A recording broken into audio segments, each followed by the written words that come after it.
Bonjour, aujourd'hui j'ai le grand plaisir d'interviewer Laurent. On est ici à Marseille et Laurent, j'aimerais que tu me dises un peu c'est quoi ton métier? Dans quoi tu interviens? Alors, je suis directeur financier à la base et je fais de la stratégie opérationnelle et j'accompagne les dirigeants. J'essaye de leur faire avoir un peu plus de valeur. Ok, qu'est-ce que tu veux dire par là? Plus de valeur? Plus de valeur, c'est avoir amélioré leur chiffre d'affaires, améliorer leurs dépenses et puis j'essaye de leur faire lever la tête pour voir un peu plus loin parce qu'on sait que tous les dirigeants ont la tête dans le guidon et l'objectif c'est de voir un petit peu vers l'avenir. Voilà. Ok, c'est un beau projet. Et alors on a commencé à travailler ensemble depuis quelques semaines maintenant. Mhm. Et j'aimerais savoir qu'est-ce qui se passe dans ce travail qu'on fait ensemble. Il y a à la fois du coaching et également les groupes mastermind. Qu'est-ce que ça a déclenché chez toi? Alors, en fait, je me suis intéressé il y a quelques années déjà au groupe Mastermind et j'étais perturbé et étonné de rencontrer là-bas loin à Montréal un coach qui finalement était d'Aubagne, donc à côté de Marseille. Donc c'est peut-être ce qui a fait que ça m'a un peu plus attiré. Mais le concept Mastermind m'intéressait, donc d'évoluer parmi d'autres dirigeants, pouvoir s'entraider, trouver des solutions ensemble. Et quant au coaching, ben ça tu le sais, je trouvais ça un peu, c'était un truc pour les farfelus. Comme à l'époque, on avait des consultants pour tout et pour rien. J'ai le sentiment qu'on a actuellement des coachs pour tout et pour rien, des certifiés, des non certifiés, des qualifiés, des non qualifiés. Donc voilà, il y en a qui jouent du tambour les pieds dans l'eau, il y en a qui, voilà, il y a des chamans, donc on a un peu de tout. Et puis on s'est rencontrés, on a échangé, et c'est vrai que j'ai bien accroché à ta manière d'apporter le coaching. C'est perturbant, c'est troublant, mais c'est très intéressant et ça fait évoluer. En fait, c'est ça, ça fait Alors, évoluer et c'est intéressant ce que tu dis parce que l'autre jour, justement, à la fin d'un groupe mastermind, tu as dit quelque chose qui m'a beaucoup marqué. Tu as dit, j'ai plus avancé en 3 semaines qu'en 5 ans. oui. C'est-à-dire, Disons que c'est troublant parce qu'en fait, tu mets les. Alors, je pense pas que le coaching se soit fait pour tout le monde, quoique, mais en tout cas, moi qui était relativement réticent, qui n'y croyais pas particulièrement, euh, je dois avouer que j'ai été touché par qu'est-ce que c'est le plafond de verre, quelles sont nos croyances limitantes. Et je ne pensais pas en avoir autant et qu'elles étaient aussi réelles et aussi ancrées au fond de moi. Et la société, donc, ma société a effectivement un peu plus de 5 ans, mais il m'a fallu quelques semaines, quelques jours et quelques semaines avec toi pour découvrir tout ça, pour le toucher du doigt et pour dire merde, peut-être que je ne suis pas nécessairement sur le bon chemin ou tu m'as aidé à passer le baril sur le chemin pour qu'il y ait moins de petits cailloux.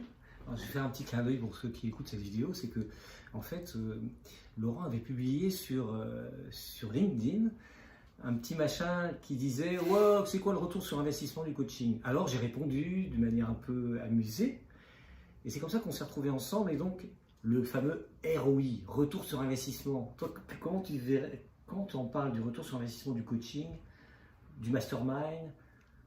Moi, dans l'absolu, moi qui suis un financier à la base, le retour sur investissement, il est forcément financier.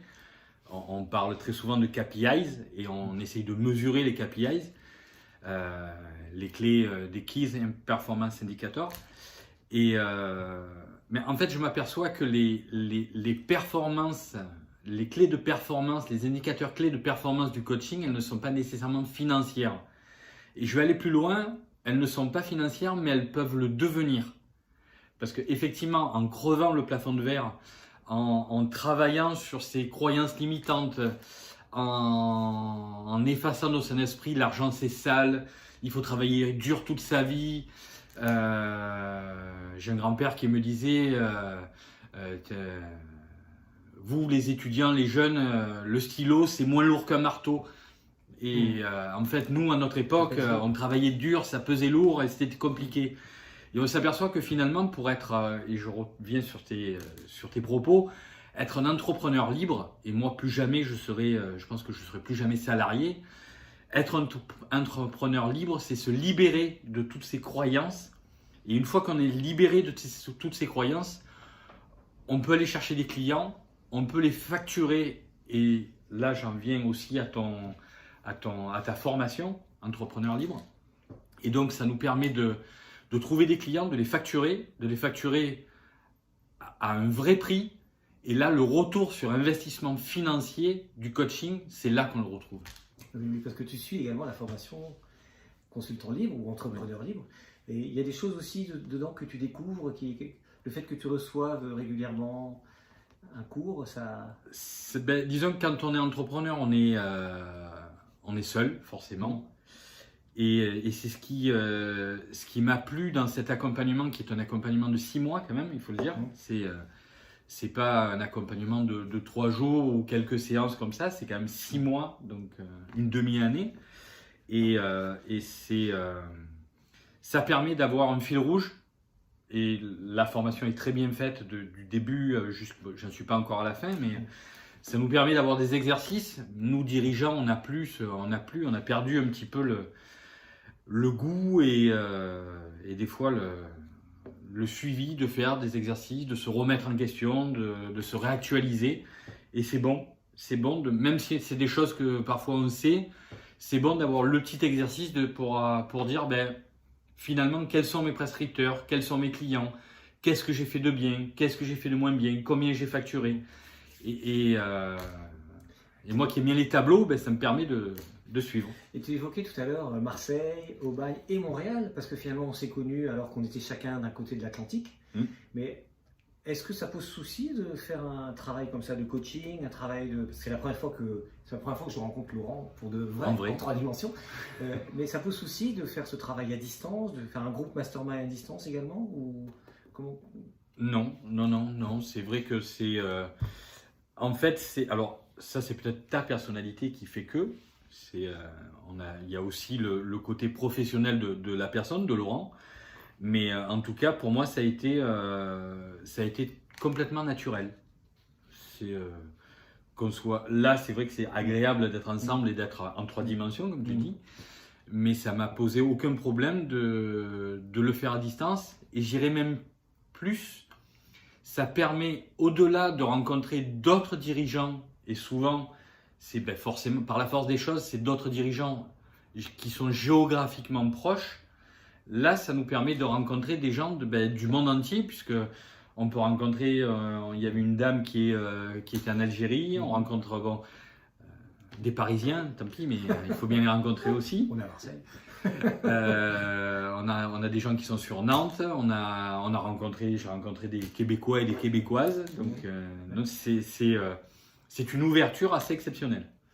Super, et si tu avais envie de faire une invitation à quelqu'un à rejoindre un groupe mastermind ou la formation consultant libre ou bien prendre contact, tu dirais quoi?